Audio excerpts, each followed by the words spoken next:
I have a question for you. How many games based on Dragon Ball do you think exist? If you guess the correct number, I'd be surprised because I actually don't know how many there are, but I do know that the number reaches over 150 at least. Just games made about the Dragon Ball franchise. Now this does include arcade games, handheld, mobile, and everything else, but damn, you'd think at some point everything that you wanted to do with this franchise in a video game just would have already been done by now, especially in a fighting game based on Dragon Ball. But for some reason it feels like Dragon Ball games, they don't hit right. There's always something wrong with them, especially Dragon Ball games released over the last 10 years or so. The exception obviously being Fighter Z, which is a 2D fighting game that came out a few years ago and was pretty well received across the board. But if we're looking for a 3D Dragon Ball fighting game, then things have been pretty bleak for quite a while now. In comes Dragon Ball Sparking Zero, marketing itself as a return to form for 3D Dragon Ball fighting games. Can it live up to the hype, or is it just another in a long line of mediocre Dragon Ball titles? Let's take a look.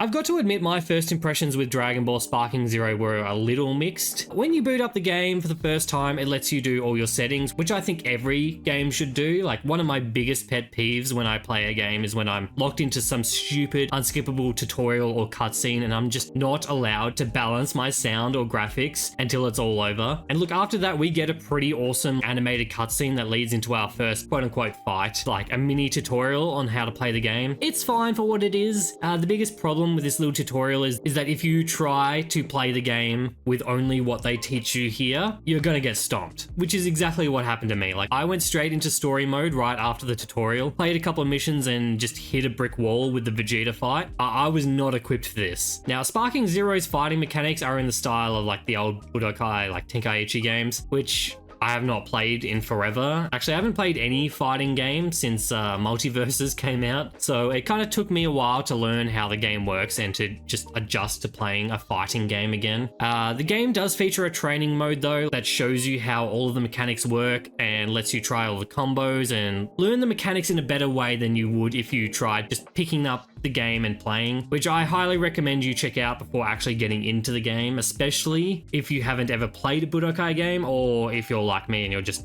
extremely rusty. So let's talk about the gameplay, which is arguably the most important aspect of this game, and it's pretty good. It gets the gameplay right. Like, as I said before, Sparking Zero's gameplay is in the style of the old Budokai games, and if you don't know what that means, it means that it's a 3D fighter that aims to mimic the style of Dragon Ball kind of as much as possible. Destructive 3D environments, all the characters using their iconic abilities, instant transmissioning around the place and beating the crap out of each other. And overall, I think it does a really good job of it. It feels like you're playing a Dragon Ball fight, like the anime. In typical fighting game fashion, you have a health bar, but this game also uses what's called a ki bar. A ki bar is like a resource, mana, energy bar, whatever you want to call it, which allows you to use abilities, allows you to dash around the place, use revenge counters, instant transmission. Basically everything important uses ki, and managing it is key to success. You can charge a little amount of ki by hitting your opponent with just your normal rush combo, but the way to effectively charge it is by just pressing the charge button.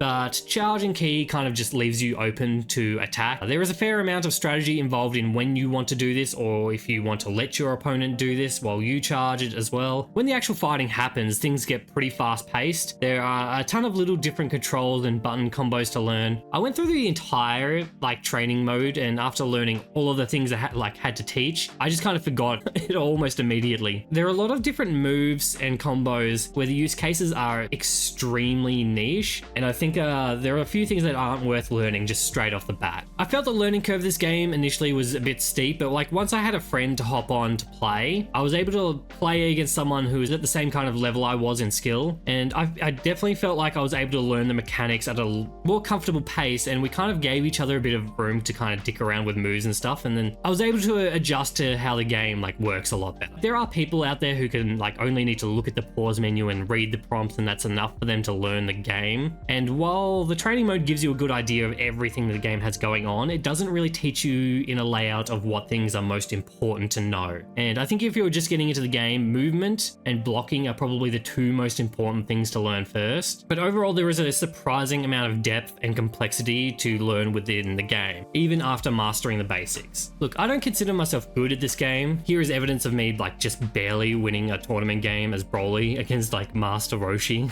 So it's kind of hard to tell if it's just me being shit or if the game is ignoring some of my button prompts or I'm just not doing them at the right time. Because I feel like a bunch of times I was just trying to use an ability or dodge that I think I should have been able to use, and then just nothing was happening and I have no idea why. It definitely feels like clarity on how and when things happen. It just isn't all there, but because of how fast paced the game is, it's kind of hard to tell if it's just me being slow and garbage or maybe the recovery and block window is just really unforgiving, which either could be a possibility, but I also don't feel like it is kind of detracting from how much I do enjoy the gameplay, because I found with Sparking Zero, I'm definitely enjoying it the more I play of it. The better I'm getting, the more fun I'm having, and I still haven't reached the ceiling on how much fun I'm having with this game. There are over 180 different characters in this game. It comes with a bit of an asterisk because Goku and his 20 different transformations kind of all count as different characters. Same with Vegeta. That being said, there is an impressive roster of characters ranging from Dragon Ball Z to GT to Super,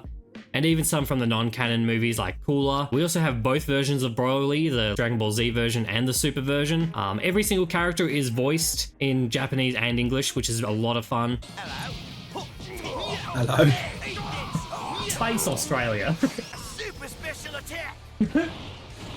I'd forgotten how Aussie he was.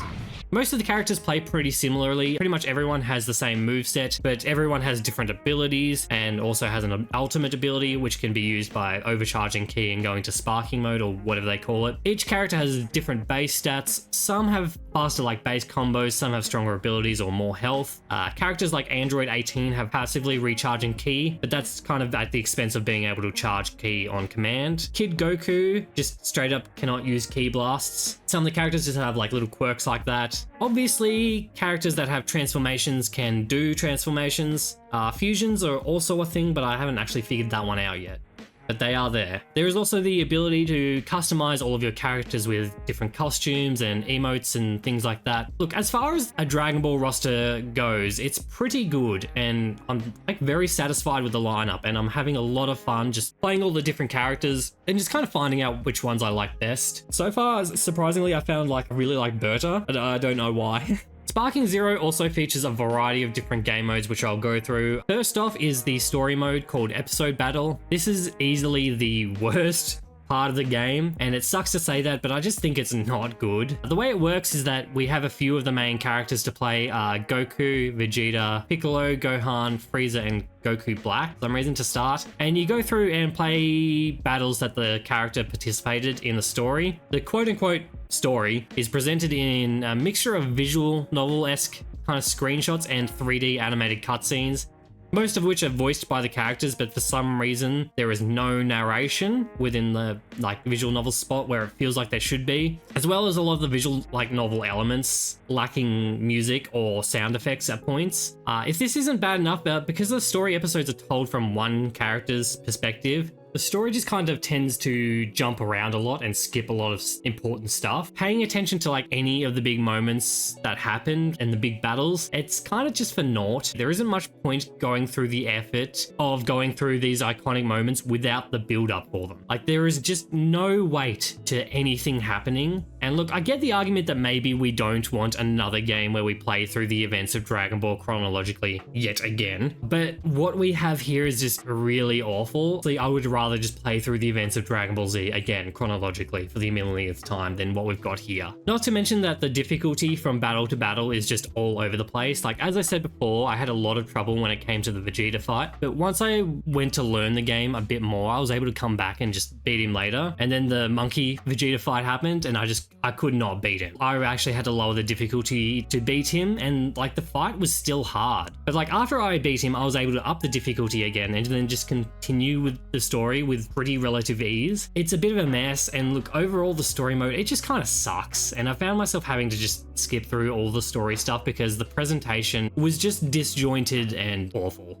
The next single player mode that we have I want to talk about is the bonus battles. They're a selection of developer made bonus battles that feature like a bunch of iconic battles and kind of what ifs from Dragon Ball separately from the story that you can already play through. But there is also the ability to just create your own, and I gotta say I'm very surprised by the battle creator. There are a bunch of things that you can tweak, from like forced transformations if certain game conditions are met, from customized cutscenes, battle music changing, just an incredible array of things that you can do. I personally, when I was trying this out, I made a battle of Frieza Force versus the Ginyu Force, and whenever I beat one of the Ginyu Force's characters, a new cutscene would play and it would like introduce the next one. But like you can change cutscenes, animations, camera angles, slow-mo, select which frame of the animation that you want slow-mo to activate. Like this is really awesome. Like there is so much you can do with the bonus battle tool, and it really lends into that kind of like fan fiction mentality of wanting to like build the ultimate battle that you've always wanted to see. And the best part is that you can just upload and share whatever you make with the world, and like I feel like I could spend hours in here. I really enjoyed just playing around with this, and I think I've put in more time in this little battle creator thing than I have in the story mode so far. Next up we have multiplayer. We have the usual modes of unranked, ranked, and you can play single battle, which is like a 1 versus 1 character, or team battle where you can build a team within like confines of like a power level. There's also the tournament mode as well. As far as I can tell, the netcode in multiplayer seems to be pretty decent, although the most time I've currently spent in multiplayer as of the review was with a friend who lives about half a kilometer away from me, so I would hope that the connection is pretty good. But the few times I played matchmaking, it seemed pretty good. I haven't run into any problems yet, but I have been seeing around the place that some people have. But for me, it has all just been running pretty smoothly. Playing casually against a friend was definitely the most fun so far that I've had in the entirety of the game. Oh! I don't know who's No!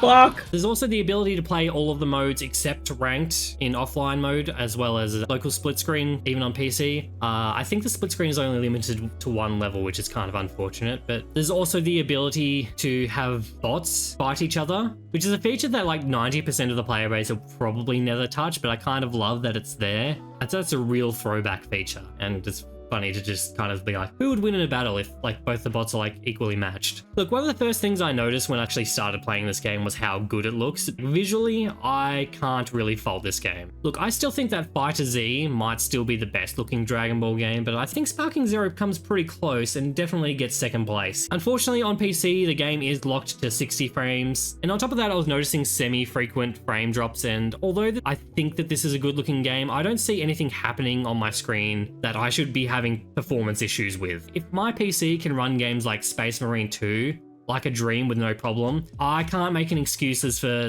games like Sparking Zero to have like performance drops and slowdowns. They aren't full on killing the experience, it's just annoying to see. I do hope that performance patches might come in the future to deal with these kind of little drops here and there. I do hear that consoles, specifically the PS5, have had much more like stable experience running the game. If you're somehow tossing up between which version that you want to buy, then currently I think PS5 will probably have the more stable experience. Moving on to something I didn't think I was talking about, which is menus. All of the main menus have these gorgeous looking animations and transitions when you're moving between them, and they're really cool to look at the first few times you see them, and then you start to realize that some of these animations are just unskippable and they kind of take a while. And it didn't take long before I really started to get sick of some of them. The animation to get to the store might just be like the most ridiculous of them all. Like, just look at how long this takes, and there is nothing I can do to skip it. Why? I just like menus and UI to be streamlined and quick to use, and this just isn't, and some of it is just so needlessly long. There's no reason for it other than to make the animations and like kind of flex.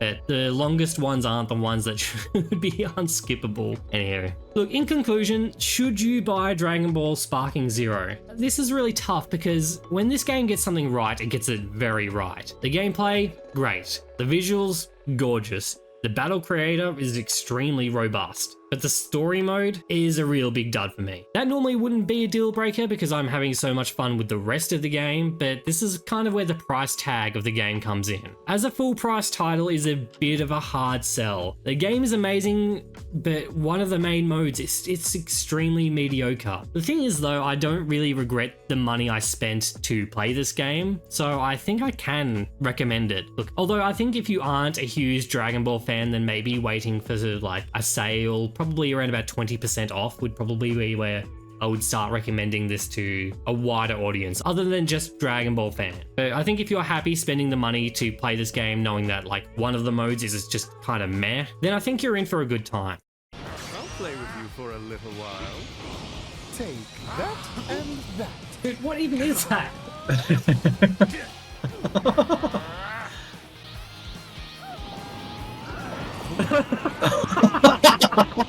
Thanks for watching this video. If you liked the video, please leave it a like, and if you are new to the channel, please consider subscribing. Thanks to my YouTube members, Controlled Killer, Yellow, and Melodia. If you think my content is worth supporting via a YouTube membership, the option is there. Perks are on the screen. I also have a community Discord, which is free to enter, as well as a Steam curator page. Links to everything in the description below, and if you have any ideas for future games that you want me to cover, then, leave a comment. Thank you again for watching, and I will see you all in the next one. Fuck. Ha ha ha ha ha!